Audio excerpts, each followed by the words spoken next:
Hi everyone, welcome back to Lifting the Lamp. I've done a lot of videos on spiritual topics on this channel, but at no point have I really spoken about what I believe in. But belief and faith can be such an important thing in the context of spirituality. So I'm going to talk to you tonight about what my beliefs are, how they've changed radically more than once over my lifetime. And perhaps that'll help you to contextualize some of what I've been saying on this channel. It'll help you to get to know me a bit more, but it also might get you thinking about how you might relate to some of the topics that I bring up tonight. So it's going to be quite personal, but very deep. We're getting into some deep philosophical territory now. So if you enjoy that sort of a thing, buckle up. I may do this over one long video, I may separate this into a few videos, but I'm certainly going to be discussing a lot about beliefs and spiritual philosophies and what it can be like when your worldview shifts and you start to question things. It doesn't matter what you believe in, this video or these videos will make you question things. If you're a Christian, you'll question your beliefs. If you're a Thelemite or a Satanist, you'll question your beliefs, guaranteed. So no matter where you're from, this will give you something to think about. So let me begin at the beginning. When I first became interested in religion and spirituality, what was it that I believed then? Well, like many people born into the kinds of societies that I was born into, I was baptized and I became a member of the church. In my case, it was the Catholic Church. And I was confirmed and all of that, received First Communion and all of that, and very much a part of the Catholic Church. And even though that was kind of the religion of my birth, it was the default religion that I had in my life, I nonetheless felt a really strong connection to the Christian faith, to the stories in the Bible, and particularly to Jesus and what he represented. And it was really sincere. And although my parents were nominally Catholic, they were quite liberal Catholics and interested in other types of spirituality and religion as well. So I was raised with an eclectic appreciation for other forms of spirituality. You know, Buddhism, Hinduism, even New Age belief. So I had an appreciation for those other philosophies, and I thought that they had some insightful things to say about the human condition. And I didn't see them as incompatible with being a Christian or a Catholic and acknowledging that they had merit. But I was still very much a follower of Christ, first and foremost. But over time, particularly as I entered my adolescent years, my view of the church began to darken. As I learnt about the history of the church, the atrocities that the church had committed against so many countless innocent people throughout history, I began to see the church in a much more unfavourable light. But also, as I came to understand more about how the world works, how the universe works, and how science works, I began to see how many of the claims of the church were very difficult to prove and in fact seemed to fly in the very face of reason. And I began to realize that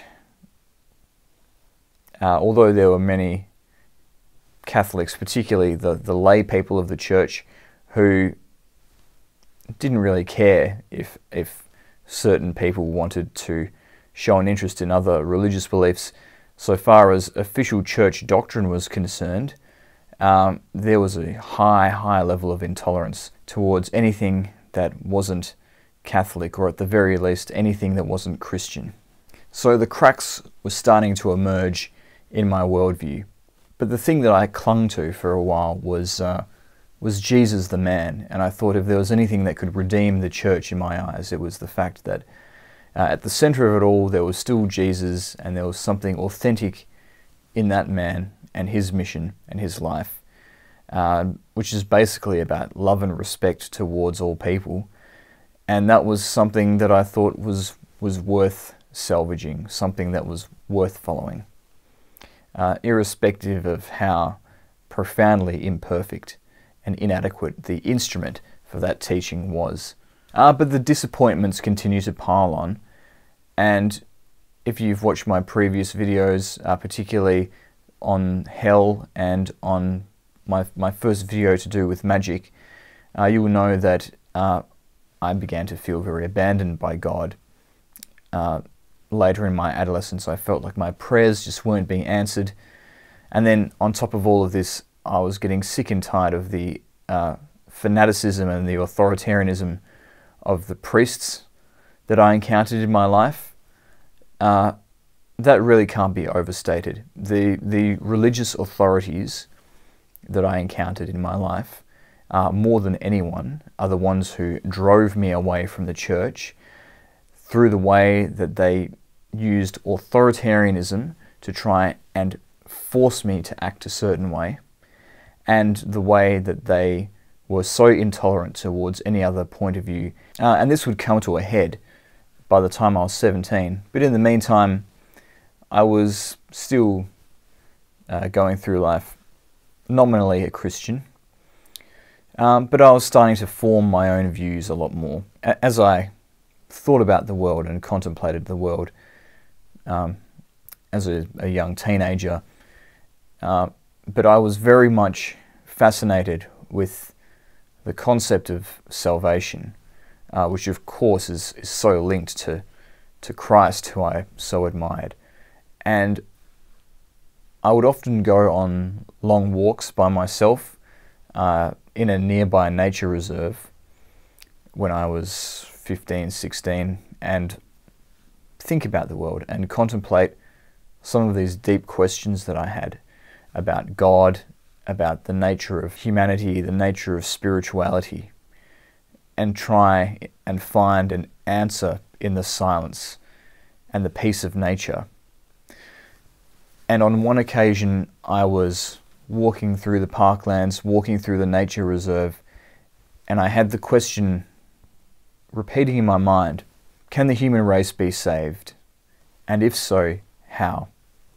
And in the silence, an answer entered my mind. It was like a bolt of insight, as if a voice from outside spoke in my own head. And it said, each individual must save themselves. And this is something that I'd never considered before. It was a profound revelation to me. It was something so pure and direct, and it seemed to have come from nowhere, but I knew that it was true. And this is very different to what I'd been brought up to believe by the church, which is that Jesus will save you. An outside person will come and help you, and they will save you. I was being told two things. I was being told, yes, it is possible for us all to be saved. But the second thing I was told is that we have to be the ones to initiate that salvific process. This was really radical to me, but I began to structure my entire belief system around that. It was true inspiration, it was true revelation. And as I did that, and I interacted with the world accordingly, I found that there was an adjustment. Certain beliefs became more appealing to me, and others became less appealing. And in fact, this new belief that I had caused me to clash with the religious authorities who had been responsible for my education. In fact, by the time it was the start of my final year of high school, I was so pious and so dedicated to God and to Jesus that I had been elected the captain of Christian ministry. So that was the prefect who was considered the spiritual leader of the students. And so I was considered very close to God by everybody else. A lot of people saw me as having a very special relationship with God compared to other people, even at my young age. I remember I was on a retreat at the start of the final year of high school, and this was the point at which I was beginning to lose my faith. And we had to do an exercise where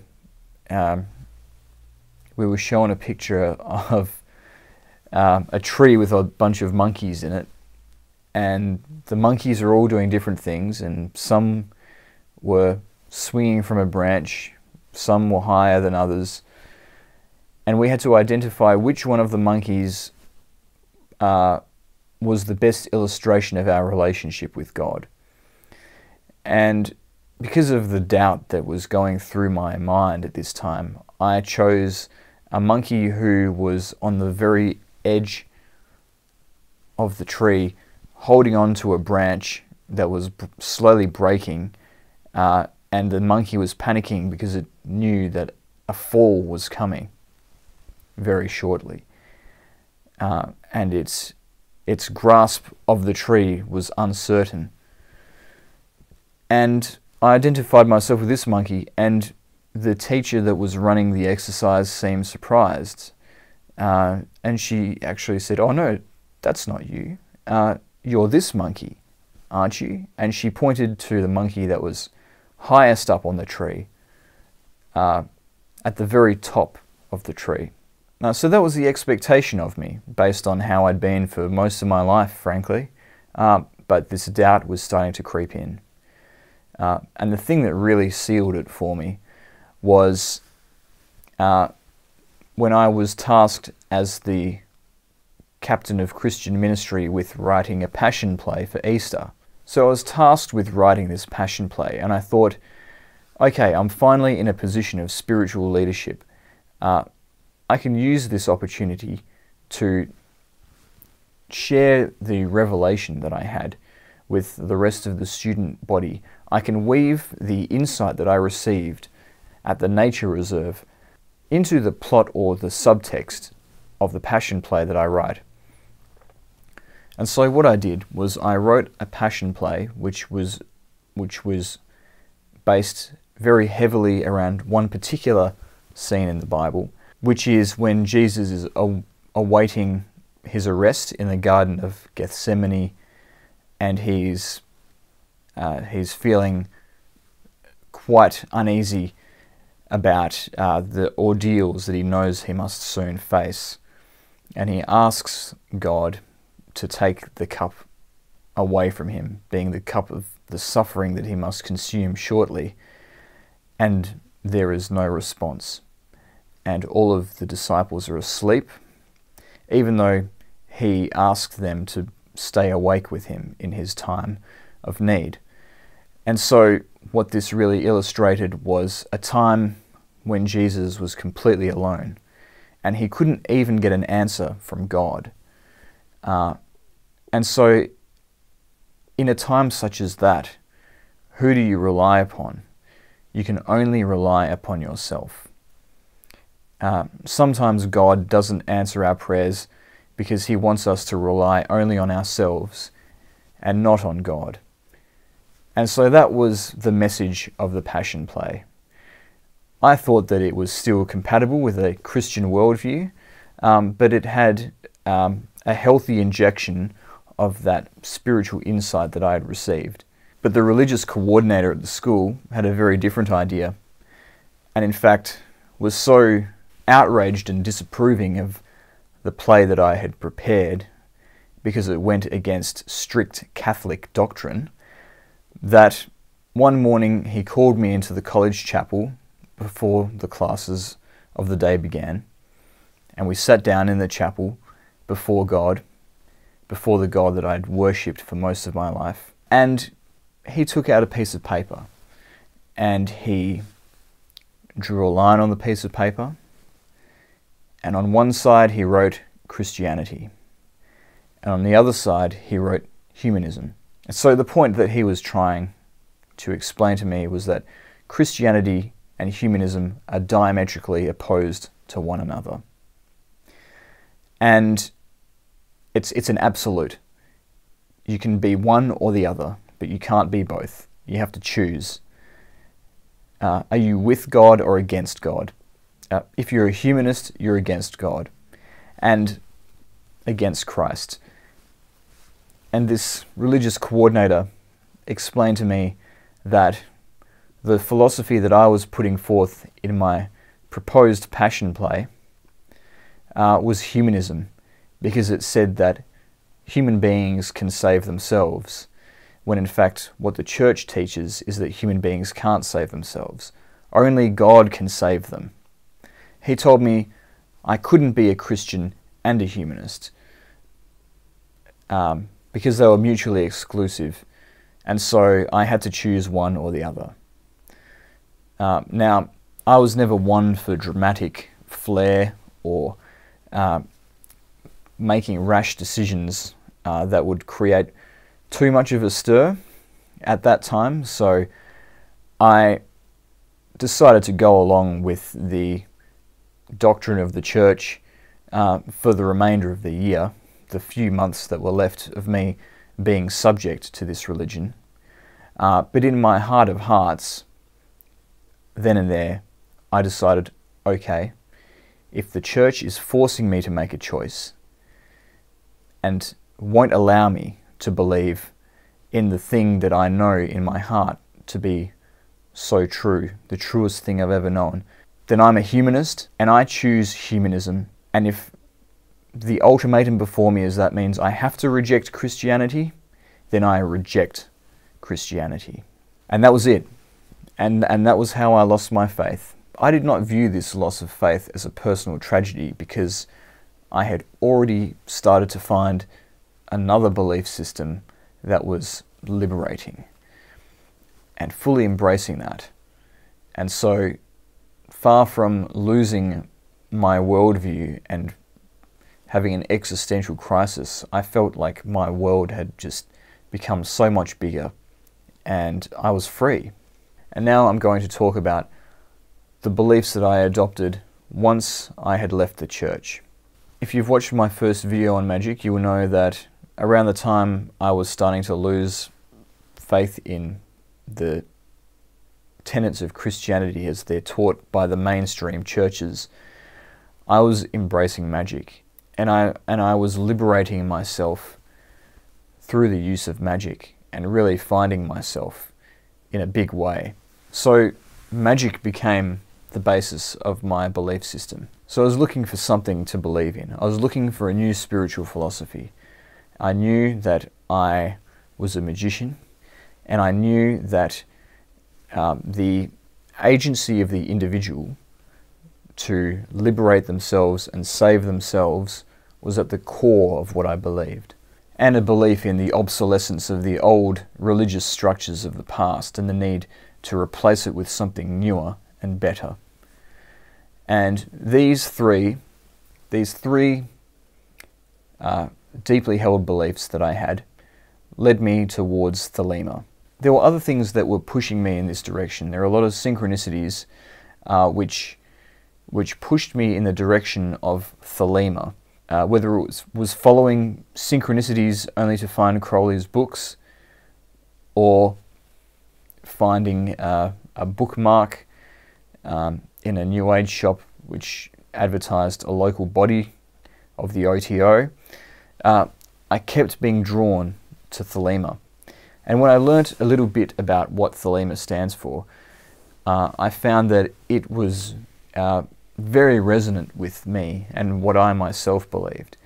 And I liked the fact that there was this kind of this rebellion against the social restrictions that the church imposed on people, but there was still some appreciation of love and more positive religious symbolism, unlike in Satanism, where it's all very adversarial and dark, and very individualistic. That was not something that ever really resonated with me.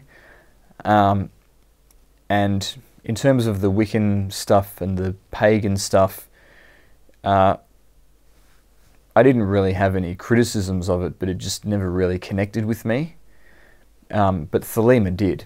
So I became a Thelemite. And another thing that drew me very much towards Thelema was learning about Aleister Crowley. Now, since I first became familiar with Crowley the man and his works, I have studied him, studied every aspect of his life, and discovered things that I really dislike about him.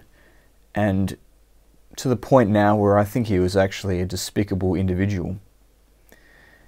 But there were some good things that he did in terms of synthesizing a lot of esoteric knowledge and making it available to a wide number of people, and articulating quite complicated occult ideas in a way that was quite simple and elegant. When he wanted to, he could also be very obtuse and convoluted in his own right. But books like Liber ABA are, in my opinion, invaluable for learning about the bare basics of magic and mysticism. And he was certainly a very talented magician, and was able to push things further than they'd been pushed before in Western esotericism, and he was also able to transmit a lot of knowledge to a new generation of occultists. So these were the more favourable surface level aspects of Crowley's personality, which is what I was exposed to first. And so I got a kind of a rose-tinted view, I guess, of what Crowley was like. I only saw his accomplishments and the good things that he'd done.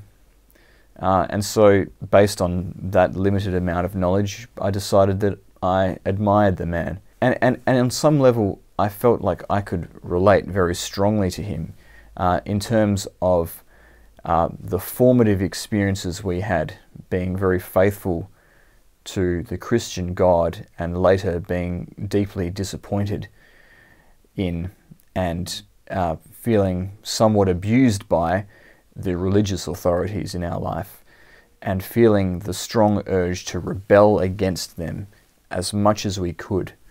And not only that, but go our own way and create a spiritual philosophy, create our own spiritual philosophy, one which made the restrictive, suffocating doctrines of the church that we were brought up in completely obsolete. And my whole spiritual path, pretty much through my whole 20s, was just trying to follow in the footsteps of Crowley and ultimately catch up to him and step into his shoes. So Thelema was a big part of my life. I accepted the book of the law, and I accepted that do what thou wilt shall be the whole of the law. But the more I studied Thelema, the more I began to see little inconsistencies appearing within the Thelemic current. And the more that I scrutinized the idea of do what thou wilt and what it really meant, and what Crowley meant by it, again, I saw inconsistencies, but I also began to see that idea as not some brilliant insight, but in fact a quite tautological and empty statement. If the whole of the law is simply that we must follow our own nature without restriction, then what is the point of a spiritual philosophy to espouse that? Isn't that just what we would do anyway? It's simply following our nature. And if will means aligning your will with the will of the universe, aren't we doing that anyway? Isn't everything an expression of the will of the universe? Again, it just seemed like a bit of an empty statement. And I don't think, well, first of all, I don't think that that is what Crowley initially meant when he came up with this idea of do what thou wilt. But second of all, I think that there are other aspects to the philosophy of Thelema beyond just do what thou wilt. And some of those I discovered I really don't agree with. So to tackle the first thing first, it's often said that do what thou wilt doesn't mean just do as you please and follow your every passion and instinct, but that's the way that it's practiced by a lot of Thelemites.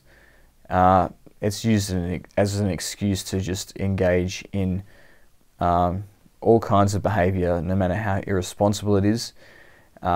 no matter how much it might hurt other people, without any accountability and without any inhibition.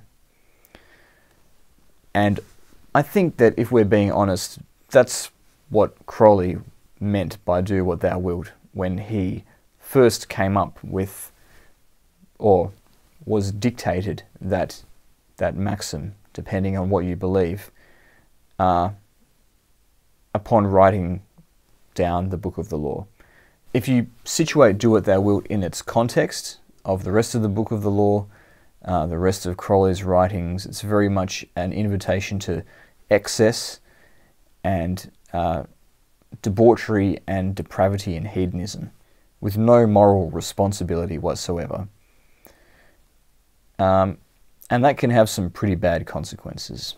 But also, as I said, there's other aspects to the philosophy of Thelema which need to be acknowledged. And the reason why they're often not acknowledged, or there hasn't been a lot of discussion about what it means to be a Thelemite, is because of the comment to the Book of the Law, which says that the study of this book is forbidden. Everyone shall just interpret it however way they want, and anyone who discusses the contents of this book to try and find some objective truth in it shall be shunned as a centre of pestilence.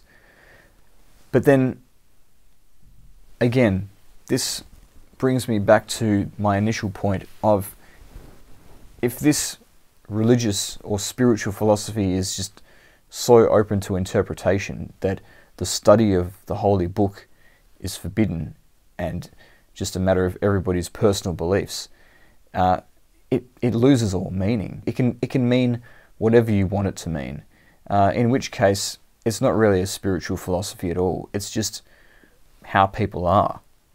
It's really a nothing philosophy.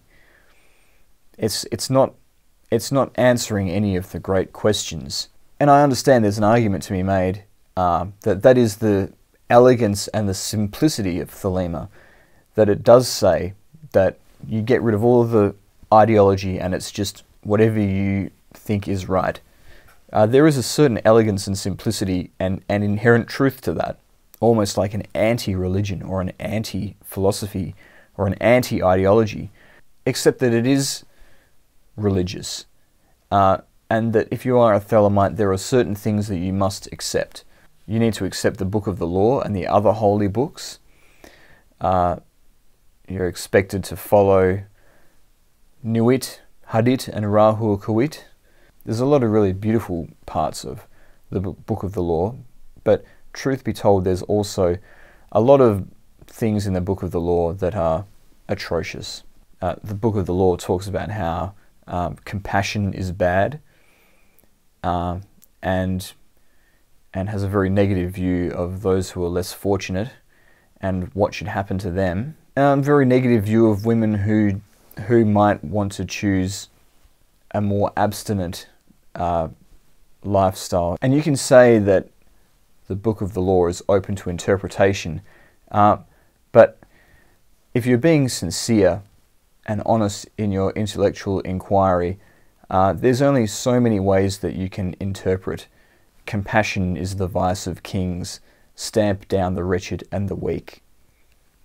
It seems pretty clear to me what the intended meaning of such a verse is, and it's not something I'm particularly a fan of. And if that's what Thelema is all about, if the law that is to be established in the new aeon is one of violence and hedonism and social Darwinism, and a Nietzschean rejection of Christian compassion, and I mean Nietzsche as edited by his sister, not the good kind of Nietzscheanism, then let's be honest that that's what Thelema is really about. But that's unfortunately not what happens, or some people acknowledge it, and they form one faction in the Thelemic community, which is the extreme right faction.